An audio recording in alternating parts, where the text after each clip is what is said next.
Olá, seja bem-vindo ao documentário produzido pelo terceiro ano A da Escola São Gabriel sobre as desigualdades sociais e as mídias existentes para sua redução. Neste documentário, você aprenderá sobre um panorama do Brasil. Você aprenderá também os nossos erros e acertos ao longo da história para alcançar esse objetivo. Fica agora com o nosso documentário e até breve.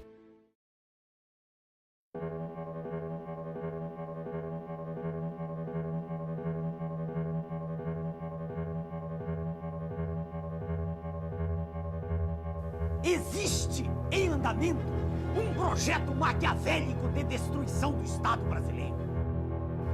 Pretende-se entregar todo o patrimônio da nação, estatais, Banco do Brasil, bancos estaduais, subsolo, Amazônia, enfim, entregar tudo o que representa riqueza, riqueza verdadeira, para os donos do poder mundial.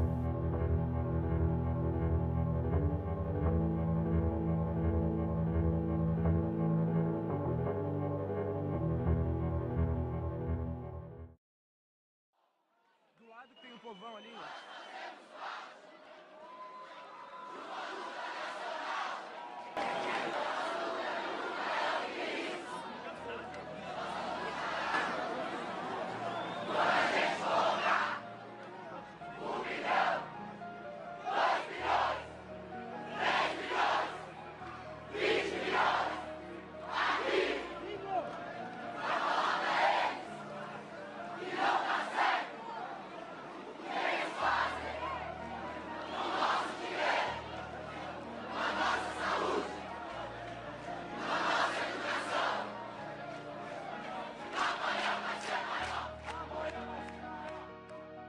Brasil.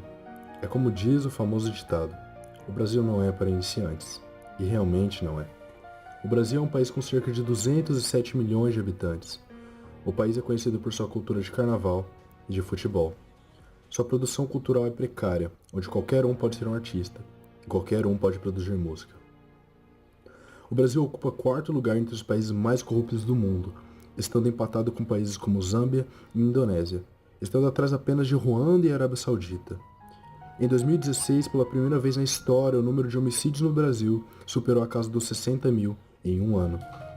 Mas entre um dos problemas que é mais apontado em nosso país é sua imensa desigualdade social e econômica. Mas o que é desigualdade social? Um país é considerado desigual quando não há um equilíbrio no padrão de vida dos seus habitantes, seja no âmbito econômico, escolar, profissional, de gênero, entre outros. Como, por exemplo, grande parte das riquezas se concentrar em apenas uma pequena parte da população, composta por políticos, grandes empresários e pessoas filiadas ao governo. Enquanto cerca de 1% da população composta pela classe política nada em dinheiro, mais de 52 milhões de brasileiros estão em uma situação de pobreza. O Brasil é o 10º país mais desigual do mundo, segundo dados divulgados no relatório de desenvolvimento humano, elaborado pelas Nações Unidas. Luta pela liberdade e pela democracia! Por isso eu digo ao Brasil, sim pelo futuro! Lá está. Neste momento, às 11h07 em Brasília, nesta noite de domingo, 17 de abril de 2016, a Câmara dos Deputados acaba de autorizar o prosseguimento do processo de impeachment da presidente Dilma Rousseff.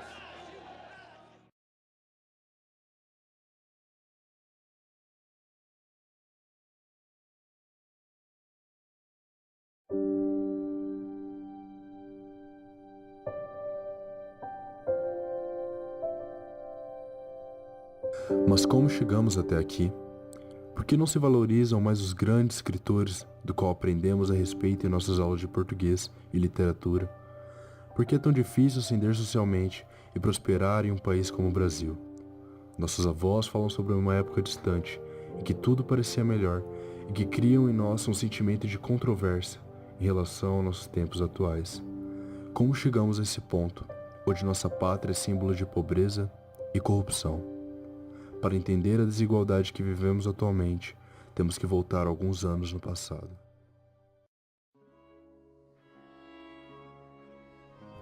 O ano é 1755, cujo protagonista da nossa história é Jean-Jacques Rousseau. Nascido em 1712, em Gênebra, na Suíça, Jean era escritor, filósofo e músico. Em 1740 se mudou para Paris, na França, pau quando suas ideias ajudariam a eclodir mais tarde na maior revolução da história da humanidade, a Revolução Francesa. Em seu discurso sobre a origem e os fundamentos da desigualdade entre os homens, publicado em 1755, cita as bases sobre as quais se firma o processo gerador das desigualdades sociais e morais entre os seres humanos. Rousseau iniciou um pensamento que o levaria a concluir que toda desigualdade se baseia na noção de propriedade particular, criado pelo homem, e o sentimento de insegurança com relação aos demais seres humanos. Segundo Rousseau, os primeiros humanos viviam em bandos, mais ou menos organizados, que se ajudavam esporadicamente, apenas enquanto a necessidade daquele momento exigisse. Com o desenvolvimento do raciocínio, o ser humano passou a proteger seus bens, e posteriormente a possuir assim uma propriedade privada. Segundo Rousseau, essa noção de propriedade criou nos primitivos a ideia de acumulação de bens e, consequentemente, superioridade frente aos demais. Assim, segundo Rousseau, as igualdades entre os homens têm como base a noção de propriedade privada e a necessidade de superar o outro, numa busca constante de poder e riquezas para subjugar os seus semelhantes. Rousseau também afirmava incansavelmente que o homem nasce bom, mas a sociedade o corrompe. Com Rousseau, inicia-se a ideia que prosperidade e propriedade privada destruíam o caráter da humanidade. Como foi que aquelas sociedades de pensamento, como se chamavam no século XVIII, conseguiram inventar um mundo fictício, espécie de mundo platônico das ideias, conseguiram se desligar totalmente da realidade da vida social francesa e inventar um monstrengo que em seguida tentaram aplicar, quer dizer, com os resultados mais desastrosos, porque a Revolução Francesa foi um fracasso em todo sentido, quer dizer, foi um negócio enormemente sangrento e que não deu nada. Depois o que aconteceu? Depois da Revolução veio a ditadura de Napoleão, daí Napoleão caiu, daí houve várias restaurações, revoluções e não sei o que, e assim ficou durante 100 anos. Quer dizer, a França ficou patinando no lugar durante 100 anos. Tá certo? E se você observa a trajetória da França depois disso, ela veio de queda em queda. Um dos homens influenciados pelas ideias de Rousseau foi o líder político e revolucionário Robespierre, sendo este um grande defensor da igualdade. Robespierre tornou-se deputado pelo terceiro estado da região de Artois. Revelou-se um grande orador. Em abril de 1790 se tornou membro do Clube dos Jacobinos, a ala mais radical dos revolucionários. A partir daí, adquiriu notoriedade. Segundo Robespierre, a população deveria ter medo das tradições antigas e todos deveriam aderir à revolução. Sua política foi chamada de política do terror. Este foi responsável pela morte de guilhotina de mais de 40 mil cidadãos franceses. Ele também foi responsável pela execução do rei e rainha Antonieta. E assim, nasce a busca pela igualdade e a primeira república democrática de nossa história.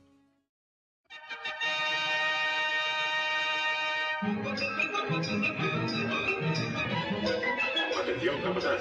Acuda al banco 5. Compruebe el ritmo de producción. La cadena va con retraso, banco 5. Atención, capataz. A busca por igualdade e revolução, iniciadas na França, romperam gerações e chegaram até a Inglaterra, na maior transformação tecnológica do século XVIII, a Revolução Industrial. Nasciam ali as primeiras máquinas a vapor que possibilitariam as indústrias dobrarem ou até triplicarem as suas produções. Começava lá o conceito de globalização e o capitalismo como conhecemos atualmente. Nesse clima de entusiasmo com as grandes mudanças que as máquinas trariam, ideias passaram a surgir, criticando as longas jornadas de trabalho e as condições insalubres que os trabalhadores ingleses enfrentavam na época. Porém, algumas ideias iam além, fomentando conflitos e criando utopias a respeito de sistemas econômicos e sociedades perfeitas e igualitárias. Nascia então, em 5 de maio de 1818, o filósofo e sociólogo Karl Marx. Marx nasceu numa pequena província ao sul da Prússia.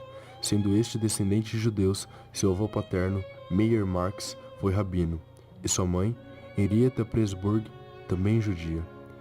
Em 1836, Marx estudou filosofia na Faculdade de Berlim. Já em 1843, se mudou para Paris, do qual se ocupava em escrever para um jornal radical da época. Por essa razão, foi exilado e foi morar em Londres, onde viveu até o final de sua vida. Marx foi autor de diversos livros, porém, de todas as suas obras, as que mais obtiveram sucesso foram duas: os livros O Manifesto Comunista e O Capital. Em seus livros, Marx defendia que a miséria é utilizada como instrumento pelas classes dominantes.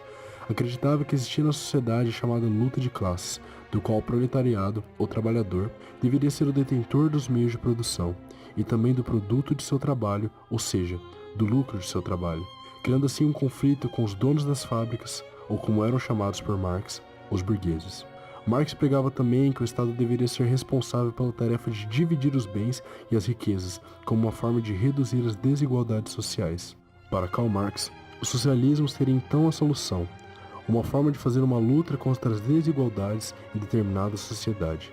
Segundo ele, o socialismo apenas estaria em um país por meio de uma revolução proletária, e que seria a fase de transição do capitalismo para o comunismo, onde o comunismo que seria uma sociedade sem classes sociais, em que as riquezas seriam divididas ao povo e que todos iriam contribuir com a sua força de trabalho. Os pensamentos de Marx ficariam popularmente conhecidos como marxismo, ideias estas que influenciaram todo mundo, principalmente no século XX.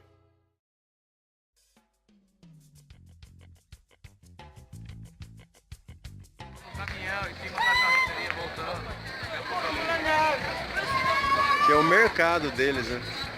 Mercado central da cidade.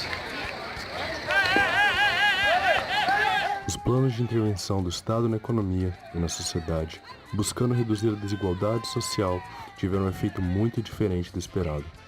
As ideias marxistas apenas aumentavam a pobreza, aumentavam os gastos estatais e criavam uma poderosa classe política, detentora de grande parte das economias do país. O exemplo disso é Moçambique, localizado no sudeste da África.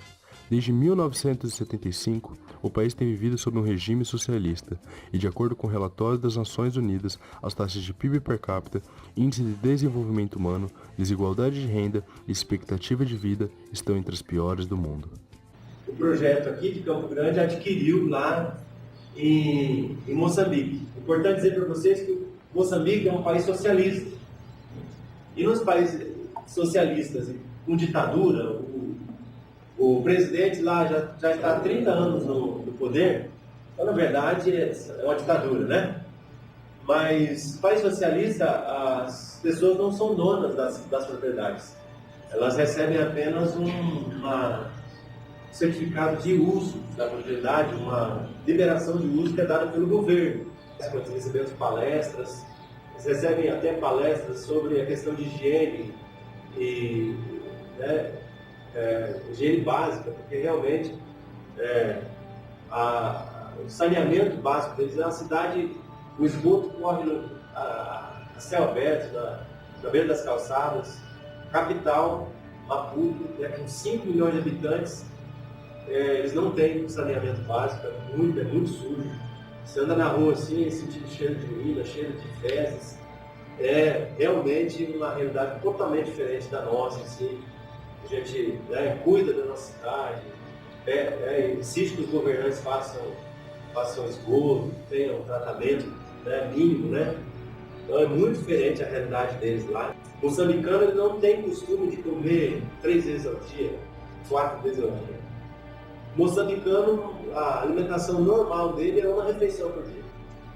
Para os mais abastados, o pessoal que tem mais dinheiro, eles tomam café da manhã e comem mais uma refeição do dia. Eles chamam o café da manhã de matapixá. Nós, lá, a região de Vila Cruz, como vocês viram no mapa, ela fica no mar, ela fica à beira do mar, no Oceano Pacífico.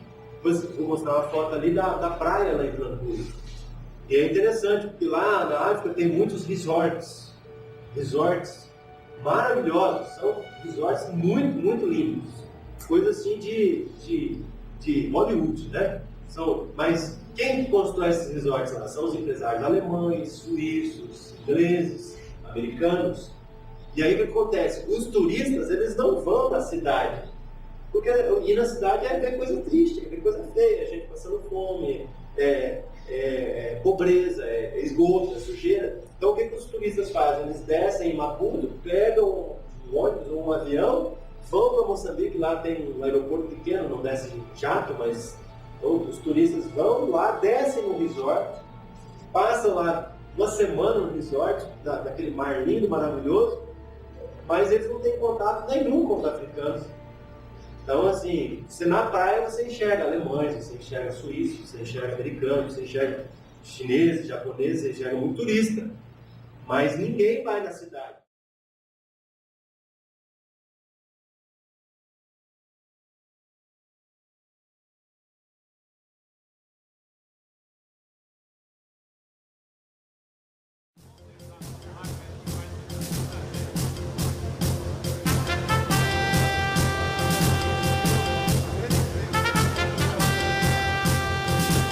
Atenção, Brasil. Começa agora o programa Lula Presidente. Boa noite, Brasil. Começa agora o nosso primeiro programa do horário eleitoral. E eu faço questão, antes de qualquer coisa, de agradecer a minha equipe, que durante praticamente todo esse ano esteve ao meu lado dias inteiros, às vezes noites inteiras, dando cada um o melhor de si, para que pudéssemos ter hoje nas mãos um programa de governo à altura do Brasil que todos nós queremos construir.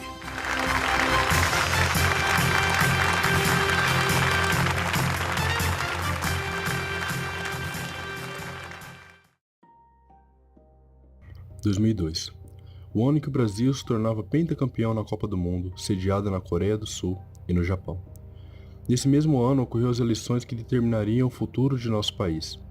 Luiz Inácio Lula da Silva liderava as pesquisas com mais de 61% das intenções de voto. Foi adotado então, por alguns economistas e comentaristas políticos, o termo risco Lula, indicando que se este candidato viesse a ganhar a eleição, a economia do país poderia falir. Não havia espaço para a esquerda chegar ao poder via eleitoral. Que ano é isso? 98. Que, portanto, não tinha que ficar preocupado com disputar a eleição. Tinha que se pensar em organizar a sociedade. Dali 20 ou 30 anos, a gente iria ter 30% da sociedade já socialista, e aí sim a gente poderia disputar o poder e ganhar. Mas eu não vou viver mais 30 anos. E eu quero chegar ao poder logo. Uma das principais medidas tomadas no governo Lula foi a criação de diversos programas sociais, sendo de todos esses o mais conhecido, o Bolsa Família. O Bolsa Família foi criado em 2002 e hoje é o maior programa de transferência condicionada de capital do mundo. Este foi criado como uma maneira de auxiliar as famílias que eram incapazes de se sustentar por si mesmas, ou que por alguma razão não poderiam trabalhar e precisariam de auxílio do governo. Em 2003, o governo federal sustentava cerca de 3,6 milhões de famílias no Brasil, gastando cerca de 3,2 bilhões. E esse número até hoje não para de crescer. Em 2012, o governo federal gastou cerca de 20,2 bilhões no Bolsa Família. No total, o governo gastou em 10 anos aproximadamente 107 bilhões apenas com o Bolsa Família. Seu principal problema é que não existem taxações às famílias que recebem o auxílio do governo. Dessa forma, é um dinheiro que dificilmente é revertido de volta ao governo, criando assim um déficit econômico. Além disso, os programas sociais combatem os efeitos e não as causas da pobreza no Brasil, além de incentivarem o ócio e não a produtividade. Exato, eu sou totalmente liberal, né? Eu sou contra essa intervenção do poder público na vida privada das pessoas. Eu sou bem liberal nesse sentido e acho, porém, que o Estado deve cuidar daqueles que não conseguem fazer por si só. Então, nós não podemos acabar com todo tipo de assistencialismo que hoje tem, né? Algumas pessoas estão em condições extremas de vulnerabilidade social e o Estado tem que cuidar, como um filho cuida de um pai. Um pai cuida de um filho, né? O Estado tem essa obrigação. Porém, ele não pode dar o peixe, ele tem que ensinar a pessoa a pescar. O que nós temos é uma política equivocada. O Estado vai lá, o poder público, e dá o peixe para a pessoa e não ensina ela a pescar. Então, toda a vida ele tem que ficar dando o peixe para aquela pessoa. Então, que ele arrume a situação dessa pessoa, mas que depois desmame essa pessoa, que ela consiga trabalhar. Então, nós temos que fornecer para essas pessoas de vulnerabilidade condições para que ela entre no mercado de trabalho, por exemplo. E é isso que a gente... Outro problema que impede as populações mais carentes de alcançar uma melhor qualidade de vida é o fato de que, no Brasil, os pobres pagam proporcionalmente mais impostos do que os ricos. O que explica esse entendimento é o fato de o Brasil possuir uma carga tributária elevada sobre o consumo, ou seja, quem está disposto a gastar o dinheiro comprando produtos ou contratando serviços sofre mais as consequências do sistema tributário brasileiro. Além disso, agências de regulação como a Anatel selecionam as empresas que podem entrar no Brasil, reduzindo a competitividade, gerando menos empregos e empobrecendo a economia do país.